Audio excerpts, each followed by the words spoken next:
皆さんこんにちは、おゆきです。裏ボス1のクリア参考例です。裏ボス1の突入条件がわからない方は説明欄に手順解説動画があります。まずはボスのギミックを紹介、次に秘宝優先順位を紹介、次に安定重視のオペレーター優先順位を紹介します。ボスのギミック、赤文字の自己回復、1秒ごとに最大 HP の 0.25% を回復する。ボスの自己回復は空白の遺書で無効化できます。最悪遺書がなくても手持ちの秘宝次第でクリアできる場合があるので、終盤で遺書が手に入らなかった時にすぐに諦めないで、強い秘宝が揃っていればそのまま挑戦してみましょう。ダメージを20回受けるごとにフィールド上にいる味方全員に自身攻撃力 100% の範囲術ダメージを与える。攻撃速度が高いオペレーターを使うときは注意しましょう。ソンズやエクシアなどのオペレーターはおすすめできません。攻撃速度がアップする秘宝はこのボス対策であればスルーしましょう。あとは一時停止をして確認お願いします。秘宝優先順位0、空白の遺書。1、敵最大 HP ダウン。2、味方最大 HP アップ。3、医療強化。4、ダメージアップ系。最後に前述しましたが、攻撃速度アップはおすすめできません。簡単に紹介するとこんな感じで、一部パッセンジャーの神の手のようにオペレーターと秘宝両方揃って強い秘宝もありますが、今回はそれ目的の動画ではないので省きます。今回の動画で攻略に影響する秘宝の効果は空白の遺書、同時配置可能人数プラス1、味方の全力 HP プラス 50%、敵の HP マイナス 10% です。どれも必須ということではないので、手持ちの秘宝と合わせて参考にしてみてください。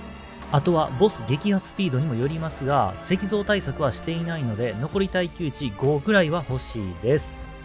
安定重視のオペレーター優先順位1、医療2人。できれば範囲回復のナイチンゲールがフィリオプス。昇進1でも秘宝所持状況によってはクリアできますが、できれば昇進2で。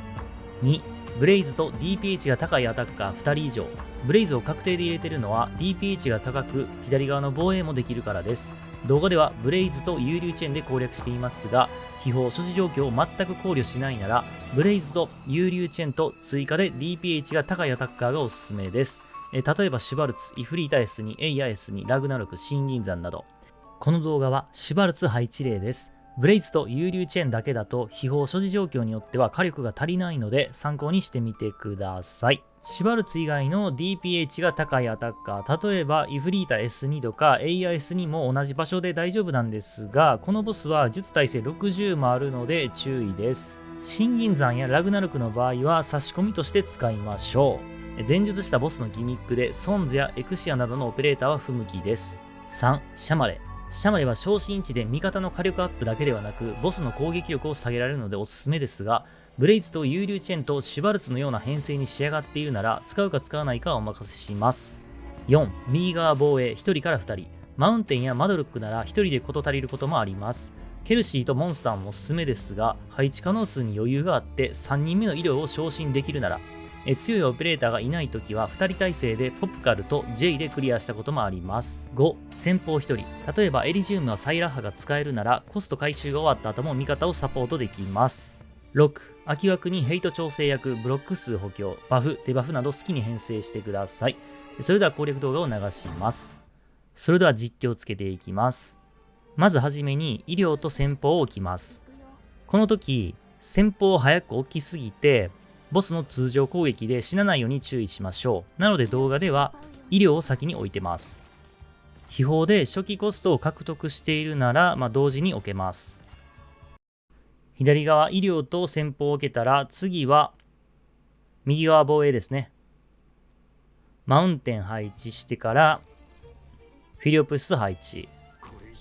ボスは最後に配置した2人に、上からね、この落としてくる攻撃、岩みたいなのを落としてくる攻撃を継続的に行ってくるので、ヘイト調整は割と簡単ですね。耐久力のない、ヒーラーとかを最後に置かないように注意しましょう。左側の防衛、フェン1人だときついのでブレイズを早めに配置します。ブレイズは左側の防衛とボスに対するダメージディーラーですね。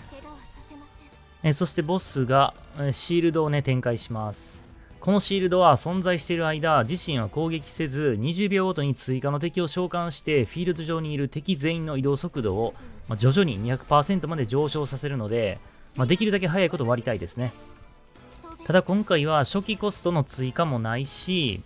先方もフェン1人なので結構厳しいですね。ギリギリです。そして有流チェーンを配置します。有流チェーンはできるだけ最後の方がいいです。理由は有流チェーン自体の耐久が高くて、ヘイト調整役にも向いてるのと、ボスのギミックで紹介したダメージを20回受けるごとに範囲ダメージしてくるので、ボスに対して通常攻撃が当たるアタッカーは、できるだけ最後に置いた方がいいかなと思います。今一時停止してるんですが、何を説明しているのかというと、今は通常攻撃を受けている味方は有流チェーンと、グムだよっていうことをね、ジェスチャーしてました。ボスのシールドを、できるだけ早く割りたいので、スキルはすぐに使います。もしシュバルツとか他のアタッカーが使えるなら、一緒にね火力を叩き込みましょう。今回はシャマレとおまけ枠としてサーマル EX がいるので、シールドが割れたらね、今回は呪いの人形とサーマル EX を置きます。ここまで来たら配置はほとんど整っているので、あとは有流チェーンのスキルクール開けるたびに打っていくっていうのと、シャマレの呪いの人形を置くっていうだけですね。これ画面上では同時配置可能数あと1残ってるんですが、この1枠を使っちゃうと同時配置可能数が初期からプラス2必要になるので、私は使ってません。でここからは本当に同じことの繰り返しなので、ちょっと早送りします。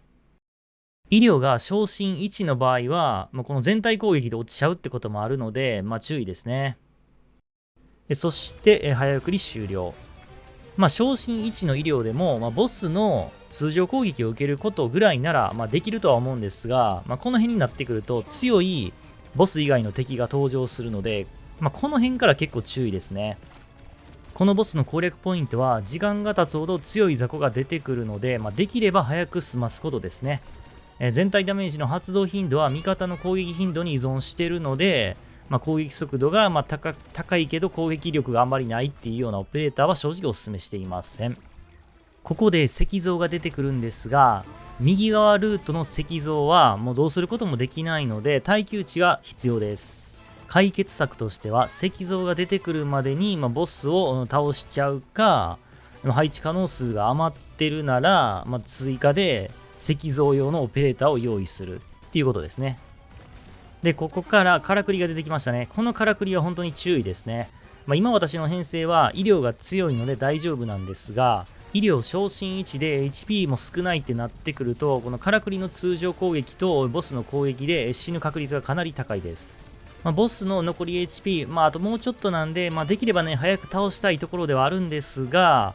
アタッカーが、ブレイズと有流チェーン、だけですよね。なんでね、もう一人、アタッカーいれば、もっとね、楽にクリアできるとは思います。オペレーターの他には秘宝所持状況ですね。今回この動画の秘宝所持状況は、火力アップ系の秘宝は、一つも持ってないので、火力はもう通常通りっていう感じです。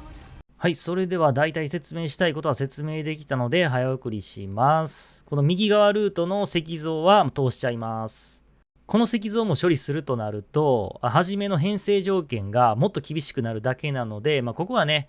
耐久値1、2ぐらいは、減らしてもいいのかなと思います。はい、それではこの動画終わりたいと思います。参考になったよって方いたら、ぜひね、チャンネル登録やグッドボタンを押してもらえると嬉しいです。最後までご視聴ありがとうございました。